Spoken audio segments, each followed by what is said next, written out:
merupakan common method, cara biasa untuk pindaan satu undang-undang itu. Nak amendment, nak meminda ataupun nak menggubal satu-satu undang-undang itu. Prosedur biasa adalah melalui bill enacted ataupun rang undang-undang. Okey. Seterusnya, amendment requiring a simple majority. Okey? Macam mana, apakah dia yang pindaan yang memerlukan kepada kemenangan simple majority?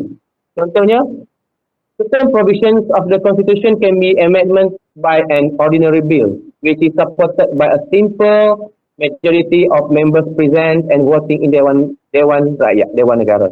Maknanya dua-dua dewan itu mainkan peranan penting untuk meneliti. Okay? These provisions are set out in Article 159/4. Boleh tengok perlembagaan persekutuan. Kalau siapa-siapa yang ada dekat depan boleh tengok. Kalau tak ada pun nanti lepas ni tanda dulu. Tengok apakah yang tertulis di dalam Artikel 159/4. Okay. The admission of any state to the federation. Dalam tu, saya ringkaskan. Okay. Iaitu admission of any state to the federation. Terkait dengan kemasukan mana-mana negeri ke dalam negara, ke dalam persekutuan Tanah Melayu ataupun ke dalam Malaysia contohnya. Okey, macam mana sebelum ni Sabah menyertai Malaysia, Sarawak menyertai Malaysia, sebab Sabah dan Sarawak menyertai Malaysia pada 19 bila? Tahun bila? Okey. Adalami tahun bila? Kita nak pastikan mereka ni tidak tidur sebenarnya. Nazahan ni 1963 Ustaz. Sabah and Sarawak, North Borneo and Sarawak admit to Malaysian, the state of the federation. Tahun bila tu? 1963. Ha? 1963 Okay, 1963. Berapa tarikh dia? Kan? Tarikh dia? 16? Berapa bulan? September. 16 September. Okey, Nazahan Nazahan ni PTI lebih. Nazahan Nizam. Nazan Nizam, ya. Nazahan Selangor. Nazan Selangor. PTI. Ya, Ustaz. Okey. Sebab dalam sekolah gelap kan? Sebab cahaya. Cahaya? Okey. Dalam rumah kau macam mana? Dalam rumah, cuma cahaya masalah sikit hari ni. Masalah cahaya? Tak sampai. Mana? Tak apa dah, kalau nak tahu tak apa lah. Yang penting awak nampak. Ya. Ya. Boleh dengar kuliah? Clear, Ustaz. Okey, saya pun masalah. Saya sejak on, sejak off. Tapi tak apalah, nanti tak masalah kan. Seterusnya, the composition of the Dewan Negara. Ada termaktub di dalam artikel 159/4 juga. Composition of Dewan Negara ni, komposisi di dalam Dewan Negara. Macam mana kedudukan di dalam Dewan Negara? Okey, ahli Dewan Negara berapa orang sepatutnya ada, kan? Parlimen, ahli parlimen sepatutnya berapa?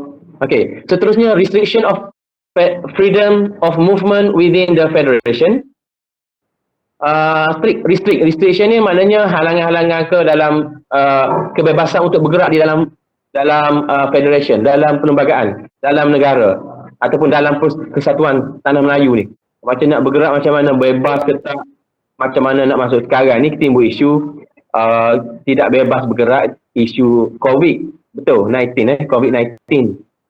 Itu adalah isu negara sekarang. Kita tak boleh nak campurkan dengan the restriction of freedom of movement within the federation. Sebab tu kes yang berlaku bukan kes yang ada restriction yang perlu kita patuhi sejak daripada dulu lagi. Tidak, maksudnya ini berbeza. Freedom of movement within the federation lain. Tapi kalau kita kata sekarang tak boleh bergerak merentas negeri, merentas daerah tu, itu adalah disebabkan pandemik. Satu isu berbeza. Yang ni nanti kita tengoklah macam mana sistem perundangan kita ni macam mana, betul ke tak cara negara pemimpin kita mentadbir, macam mana, kenapa tidak ada lagi persidangan parlimen, okey, kenapa, adakah restriction yang ada dalam yang disebut oleh Yang di-Pertuan Agong baru-baru ni membataskan pergerakan ataupun membataskan pertemuan di parlimen tadi. Adakah betul cara itu ataupun itu termasuk tak dalam perlembagaan? Nanti kita tengok nanti. Seterusnya, for creation of inferior court and the jurisdiction and power of the high court and interior. Jadi bidang kuasa mahkamah dan juga bidang kuasa mahkamah dan mahkamah tinggi. Yang tu kita tengok nanti. Okey, seterusnya, amendments requiring the consent of the Majlis Raja-Raja Melayu, Malay ruler. Yang ni lah yang dikatakan, yang saya sebut tadi, kan, kalau ada isu berkait dengan COVID. Jadi ahli parlimen, biasa pembangkang lah, pembangkang dia nak buat parlimen bersidang, persidangan parlimen. Okey, tapi pemimpin kita tidak mahu buat persidangan, tidak mahu buat Dewan Parlimen bersidang. Okey, so macam mana? Amendment require, boleh ke tak ada pindaan ke tak jika sekiranya satu-satu benda nak buat melalui consent of Majlis Raja-Raja Melayu, Malay ruler. Jadi apa yang Agong sebut baru ni adalah daripada persepakatan, consent ataupun persetujuan Majlis Raja-Raja Melayu untuk melakukan keputusan apa-apa sekalipun tentang pentadbiran dan negara. Okey, dipanggil Malay ruler.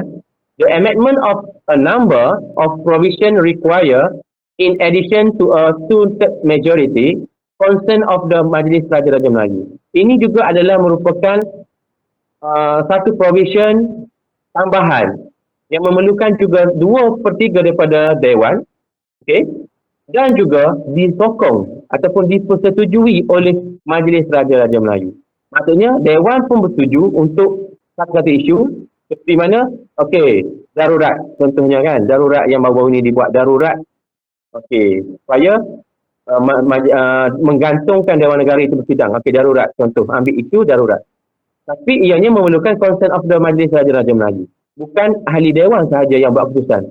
Jadi betul lah baru ni, maknanya Dewan tak boleh bersidang. Mereka tadi telah mendapat persetujuan Raja-Raja Melayu ataupun Malay ruler untuk tidak mahu bersidang pada waktu-waktu tertentu disebabkan pandemik ini. Sekian-sekian lah. Okay. This provision consider the most important in the constitution. Concern what are called sensitive issue. Betul lah, sensitive issue macam baru ni lah darurat. So darurat, Majlis Raja-Raja Melayu bersidang macam mana? Tidak dibenarkan ada Dewan ataupun sidang parlimen. Okey. The Majlis Raja-Raja Melayu itself the president of rulers and governors. Jadi Majlis Raja Melayu ini adalah satu ada satu majlis tindakan negara yang mempunyai di situ adanya Raja-Raja Melayu dan kerajaan sekali di situ. Kerajaan pencadang. Okey.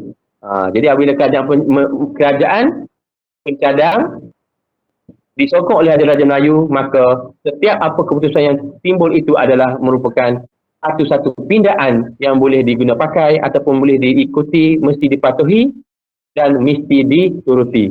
Okey. Ada tanya-tanya lah. Ada tanya buka mic. Okey. Seterusnya, amendments requiring the consent of the Yang di-Pertuan Negeri, Governors of Sabah and Sarawak. Oleh kerana Sabah dan Sarawak ni dia berbeza sedikit dia punya keadaan ataupun suasana, situasi pemerintahan. Sebab Sabah dan Sarawak dia satu wilayah yang masuk kepada Malaysia pada 1963, agak lewat sikit daripada kita. Yang kedua, mereka tadi adalah satu jajahan yang besar. Sabah dengan keluasan yang besar dan Sarawak ada keluasan yang besar. Maka dia mempunyai pentadbirannya tersendiri. Okey. Dan jadi dia memerlukan satu pindaan-pindaan tertentu yang mana tidak tertakluk kepada pindaan yang dipinda dalam perlembagaan biasa itu, maka dia perlu dipinda berdasarkan requiring the consent of the Yang di-Pertuan Negeri. Itu di-Pertuan Negeri maksudnya Governor. Gubernur Sabah dan Sarawak. Siapa yang di-Pertuan Negeri Sabah? Siapa yang di-Pertuan Negeri Sarawak? Okey, mereka lah yang buat keputusan untuk satu-satu tindakan-tindakan untuk negeri-negeri Sabah dan Sarawak.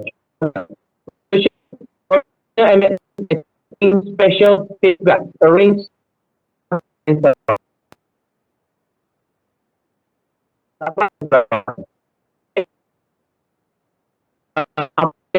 and enumerated in Article 161E require, in addition to a two-third majority, the consent of the Yang di-Pertuan Negeri either or both of these states. Sama juga, kalau di sebelah Semenanjung, begitu juga kan. Satu Nanimo tadi menyatakan bahawa concern yang di-Pertuan Agong dengan macam Majlis Raja-Raja Melayu dengan two-third majority ahli Dewan. Begitu juga di sebelah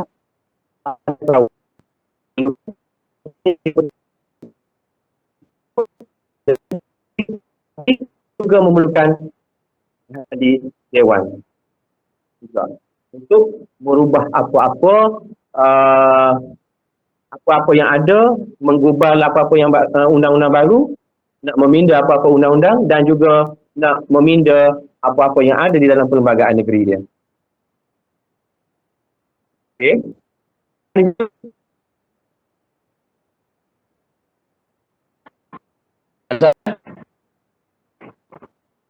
Ini tengok yang lain sikit, yang lain yang tidur ke macam mana ni. Oh, ada.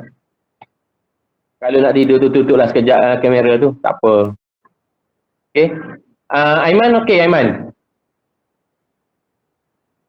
Aiman. Kita nak pasti dia tak tidur sebenarnya ni. Biasa kan online biasalah. Ya, okey Ustaz. Okey Aiman okey. Mirza. Ahmad Mirza. Okey Ustaz. Okey. Okey. Sebab saya kena tengok satu-satu.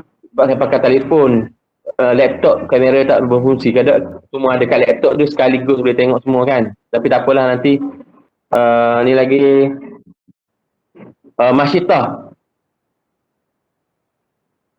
Masyitah Dahrun. Nanti next week saya akan guna ni lah slide lah. Pakai slide. Nanti awak boleh tengok slide tu sekali. Minggu ni saya tak boleh nak buat untuk slide tu. Okay, Masyitah Dahrun. MD. Yang McDonald tadi. Masyitah. Tak ada ni Masyitah ni. Tinggal pergi mana tu minum tu. Okey, Muaz. Okey. Okey Ustaz, okey. Okey, Muaz dia berada di depan komputer mungkin lah. Okey, Muhammad Hafiz Amani. Ya, saya. Okey. Apa lagi? Farhanah Ramli. Okey. Tengok macam ni lah online kan. Okey. Farhanah Ramli okey. Nur Fatirah Zahari okey. Okey Ustaz, okey. Okey. Nur Wahidah Aziz okey. Nurul Hazirah okey. Okey.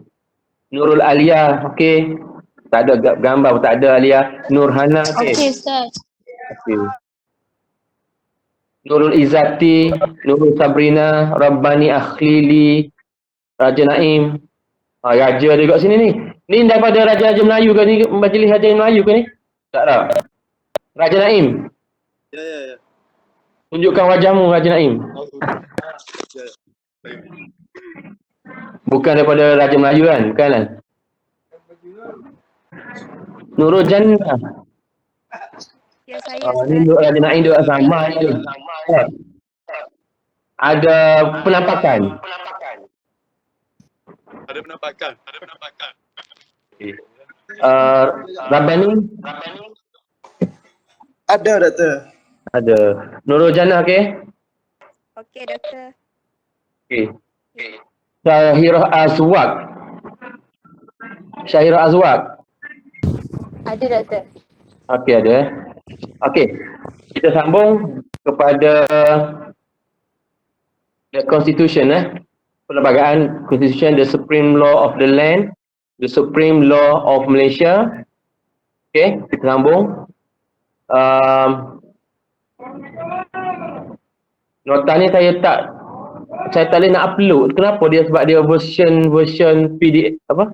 Version PowerPoint lama. Jadi nanti saya hantarlah mana-mana nanti saya hantar balik nota ni. Okey. Dan satu kes lah. Kes kerja.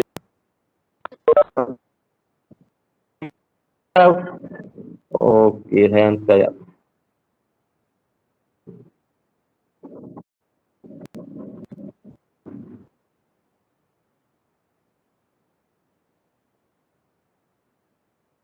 Ya.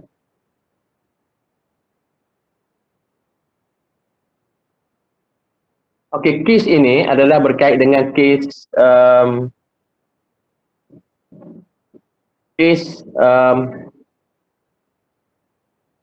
Teo Eng Huat. Kes Teo Eng Huat dan versus Kadi Pasir Mas 1990.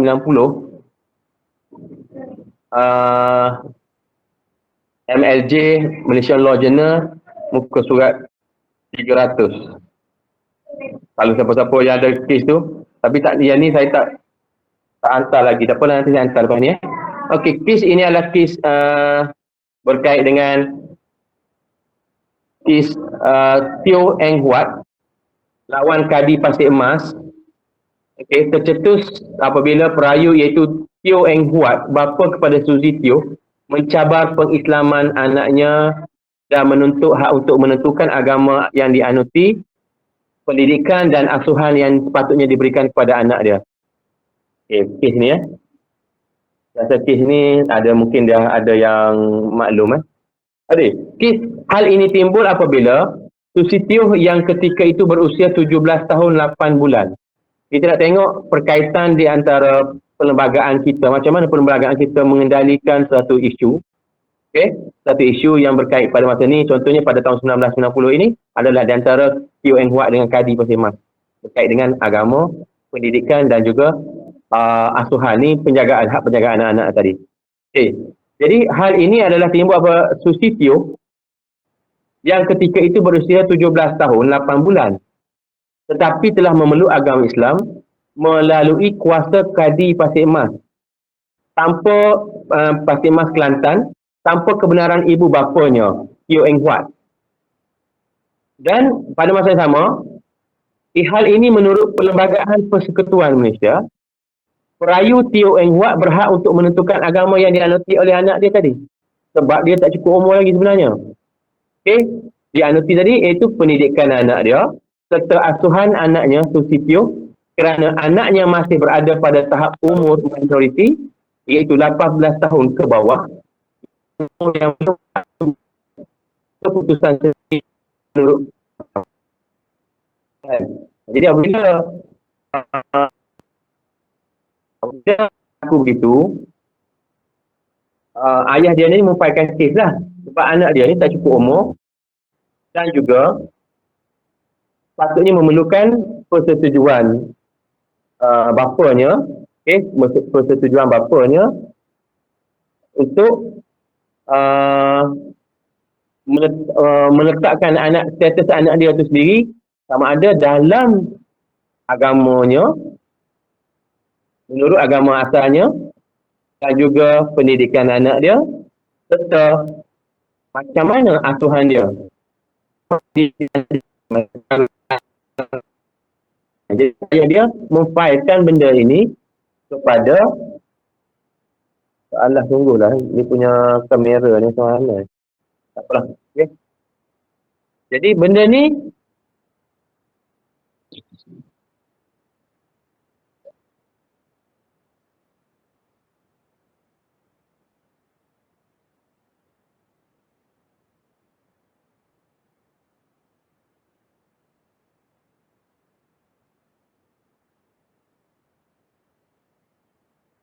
tahu kan?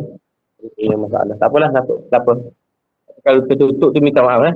Jadi sekarang ni kes ni adalah berlaku di antara Teo Eng Huat dengan Kadi Pasir Mas. Dia nak lawan Kadi Pasir Mas, dia nak mendakwa pihak Kadi Pasir Mas telah menyebabkan anak dia tadi yang tidak cukup umur tadi memeluk agama Islam melalui kuasa Kadi. Tu okey. Seterusnya, hal ini telah menyebabkan Teo Eng Huat mengemukakan bagi mempertikaikan keabsahan keislaman anaknya yang belum berusia 18 tahun kerana menurut undang-undang nak menentukan agama adalah perlu di bawah ataupun usia di atas apa menyatakan bahawa mereka berhak memilih mana-mana. Okey. Pada ketika itu yang mana anaknya belum berusia 18 tahun di Mahkamah Tinggi Kota Baru dengan mendakwa pihak Kadi Pasir Mas yang telah menjalankan tindakan mengislamkan anaknya itu adalah tidak sah. Okey, jadi kes ini telah dibawa ke Mahkamah Sivil kerana hal ini dilihat berlaku dalam kerangka orang bukan Islam. Kerana pengislaman Susitio masih belum dapat ditentukan keabsahannya. Betul. Sebab apa? Sebab dia tu cukup umur lagi. Jadi hak adalah berbalik kepada hak ayah dia semula untuk menentukan hak penjagaan, hak pendidikan dan penentuan agama Islam anak dia. Jadi Mahkamah Sivil lah yang berhak untuk menentukan keadaan-keadaan itu pada ketika itu. Okey? Okey, dalam kes ini, Hakim Mahkamah Agung yang arif Hakim Abdul Hamid telah memutuskan bahawa perayu iaitu Teo Eng Huat mempunyai hak untuk menentukan anutan agama anaknya kerana anaknya Susitio masih tertakluk kepada kebenaran ibu bapanya dalam kebebasan memilih agama yang dianuti kerana masih berusia 17 tahun 8 bulan ketika itu. Hal ini telah diputuskan oleh hakim berdasarkan kepada perkara 1 seperti yang termaktub dalam Perlembagaan Persekutuan Malaysia. Okay, jadi perkara 1 tu macam mana? Kan? Jadi kalau dalam perkara 1 macam mana? Itu adalah hak bidang kuasa dia siapa? Jadi sekarang ni apa yang dipohon didakwa oleh ayahnya tadi, Teo Eng Huat tadi adalah satu bentuk hak dia. Hak dia untuk menyatakan bahawa anaknya ni di bawah bidang kuasa dia lagi, di bawah tanggungan dia lagi, di bawah jagaan dia lagi. Okey? Dalam Akta Penjagaan Anak 1961 juga kuasa telah diberikan ke atas ibu bapa dalam menentukan anutan agama anaknya. Okey, ini akta ni, Akta Penjagaan Anak 1961. Betul kan?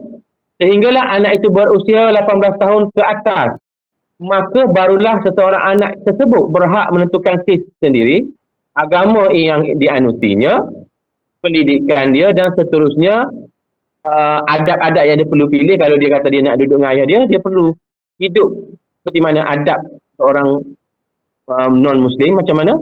Dan dalam kes Susitio ini berlaku keunikan kerana apabila hakim ini menetapkan keputusan kes ini, Susitio telah mencapai usia 18 tahun. Jadi pada masa itu hakim ini seorang yang bijak. Siapa hakim yang bijak ni? Apa dia tahu? Muhammad Azhar. Siapa dia hakim tu?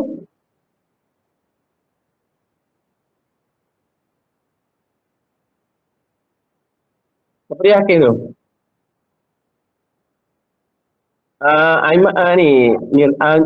Mirza, Ahmad Mirza. Adik-beradik ya? Ahmad Mirza, AM, Anis Mirza, AM. Ya, Ustaz. Hakim. Ahmad Mirza, Anis Mirza. Adik-beradik ya? Tak. Bukan. Kebetulan. Okey, Adai Lami. Siapakah agaknya ketua hakim masa tu hakim negara? Hakim Mahkamah Tinggi. Apa dia? Saleh Abbas, betul Ustaz? Tu Saleh Abbas arwah kan?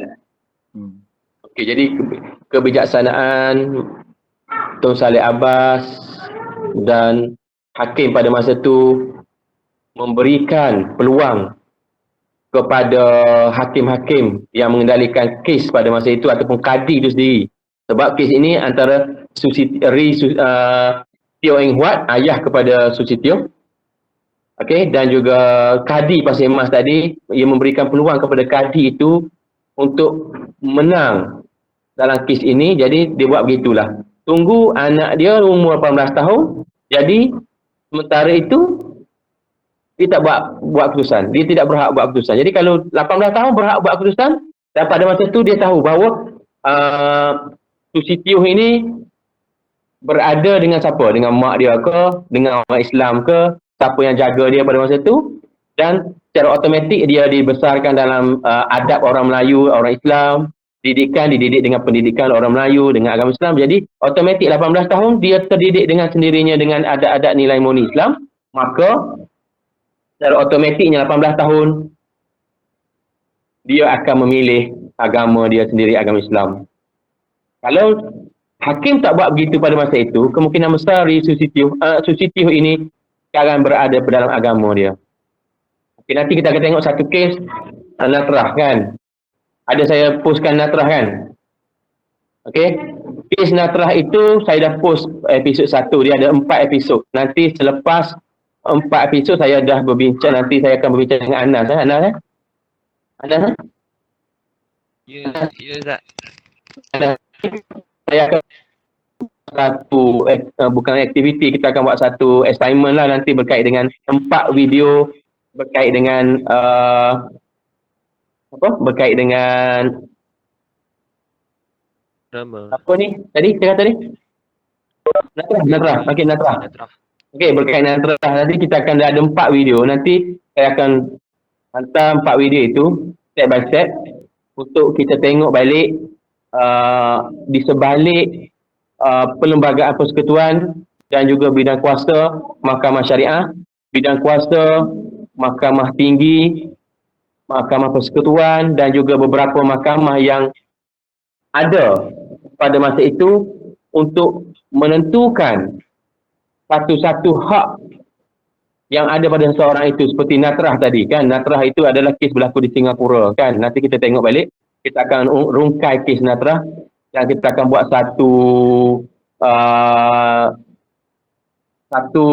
bukan perdebatan, satu perbincangan, perkumpulan tentang kes Natrah nanti saya akan buat nanti insyaAllah. Okey, jadi kita berbalik kepada kes Susi Tioh tadi. Maka hal ini memberikan kebebasan kepada Susi Tioh untuk menentukan sendiri anutan agamanya yang sebelum ini berada di bawah kuasa penjaganya, iaitu ibu bapa beliau, kerana beliau sudah berada pada usia majoriti, yang boleh menentukan sendiri anutan agamanya.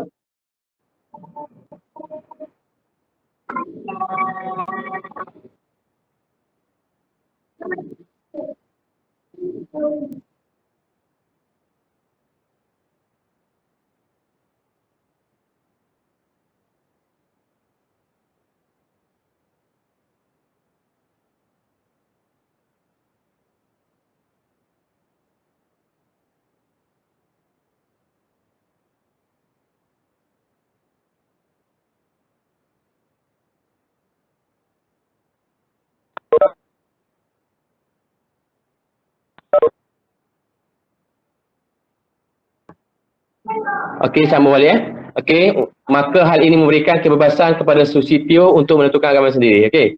Jadi, hal ini telah menjadikan pengislaman Susi Tioh sah di sisi undang-undang, kerana ketika keputusan hakim dibuat, beliau sudah layak menentukan sendiri agama pilihannya. Jadi, bila hakim itu menangguhkan satu tempoh yang pada usia umur 18 tahun, bermaksud dia dah boleh buat keputusan sendiri pada usia 18 tahun, dan pada masa itu pengislaman dia sah. Kenapa? Kerana dia buat keputusan pada umur 18 tahun. Walaupun keputusan sebelum ni dia terbatal.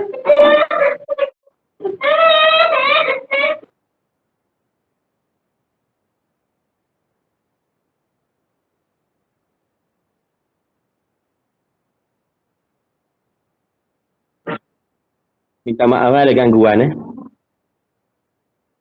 Minta maaf semua Ada gangguan sikit. Biasalah kan. Apa doktor? Mahkamah Agung ini ditafsirkan bahawa isu berkenaan kebebasan agama ini merupakan suatu isu yang sensitif. Okey? Yang sangat rumit serta memerlukan suatu keputusan yang adil kepada semua pihak agar tidak mengganggu gugat ketenteraman awam serta mencetuskan konflik dalam kalangan masyarakat berbilang etnik. dan agama di negara ini. Dalam pada itu, keputusan hakim juga memperlihatkan kepentingan bersama lebih penting kepada kepentingan individu di negara ini. Namun dalam kes ini, kiranya pada ketika keputusan dibuat oleh hakim, Susi Tioh masih belum mencapai umur majoriti 18, pasti pengislamannya terbakar jika hakim berpegang kepada Akta Penjagaan Anak-anak 1991. Okey, ini bermaksud kalau tidak ada kebijaksanaan hakim pada masa itu. Okey, tidak ada kebijaksanaan seorang hakim pada masa itu untuk mengetengahkan kes ini dan menangguhkan keputusan pada masa itu, maka sekarang ini dah mungkin Susi Tioh itu berada pada agama asal ayah dia tadi. Okey, beragama pada agama non-Muslim ataupun Buddha mungkin. Jadi itulah yang dikatakan satu kes ataupun satu isu yang besar berlaku dalam negara kita yang boleh kita rujuk berdasarkan perlembagaan persekutuan yang mana kemungkinan besar di situ ada undang-undang lain yang overrule, yang boleh menangkis ataupun boleh ultra vires, okey, kepada undang-undang negara. Begitu juga yang berlaku sekarang ni, ada beberapa isu, contoh isu penggunaan kalimah Allah kira satu, juga berkait dengan perlembagaan. Isu apa? Murtad, berkait dengan perlembagaan. Kes apa lagi? Pernah dengar kes apa? Kes Raja Bahrain. Okey, Raja Bahrain dia itu berkait dengan hak anak-anak, hak penjagaan anak-anak, yang mana Raja Bahrain ini dia Terengganu, kes Terengganu ni. Raja Bahrain ini dia berpisah dengan isteri dia dan isteri dia membawa lari anak dia, mengikutnya keluar negara. Jadi Raja Bahrain ini pergi balik ke luar negara, bawa balik anak dia ke Malaysia dengan cara yang inilah merampas lah, pergi rampas balik sini sebab nak jaga agama anak dia tadi. Kalau anak dia berada dengan mak dia, masa tu anak dia kecil lagi, dua beradik. Tak silap saya nama Syahira dan Idin. Jadi dua beradik ni, lelaki seorang, perempuan seorang ni, kecil lagi, dibawa balik oleh mak dia ke luar negara sana. Jadi, oleh kerana Raja Bahrain ni takut anak dia ni sesat ataupun ikut agama mak dia, dia pergi bawa balik. Okay, bawa balik ke Malaysia. Naik kapal. Agak susah lah dia punya cara macam mana nak bawa balik anak-anak dia tadi. Tapi yang penting dia tadi fikirkan masa depan anak-anak dia, agama anak dia, pendidikan anak dia dan asuhan anak-anak dia tadi. Kes ini hampir sama dengan kes Susi Tioh tadi. Dan seterusnya kes, banyak lagi kes-kes yang berkait dengan perlembagaan yang kita akan kaji adalah Natrah lah. Kes Natrah. Macam mana pengislaman dia, macam mana hak penjagaan mak dia, mak angkat dia di Singapura tadi, macam mana kisah dia. Siapa yang dah tengok video tu?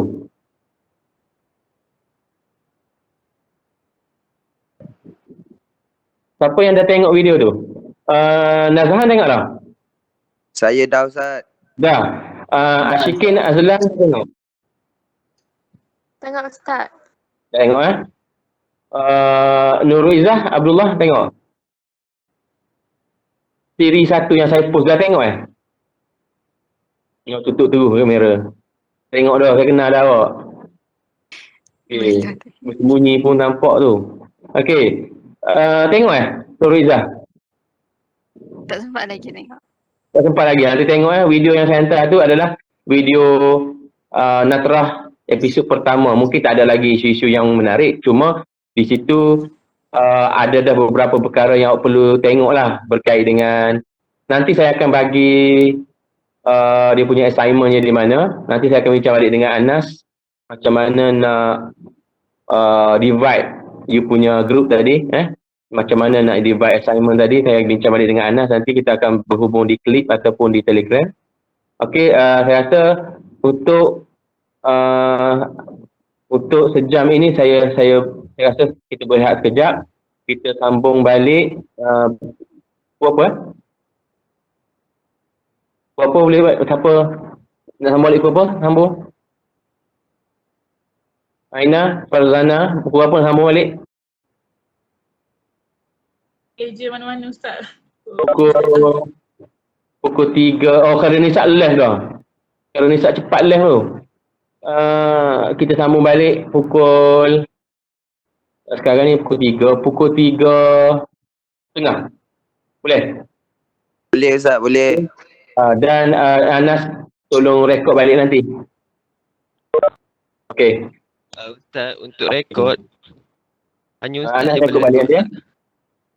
Untuk Webex ni host je boleh rekod Ustaz. Saya tak boleh rekod. Post je. Lah, yang tadi tak rekod lah. Tak rekod. Tak boleh rekod ke? Tak boleh rekod. Sebab saya buat tesis baru ni boleh rekod tu. Tak apalah, tak boleh rekod pun tak apalah nanti.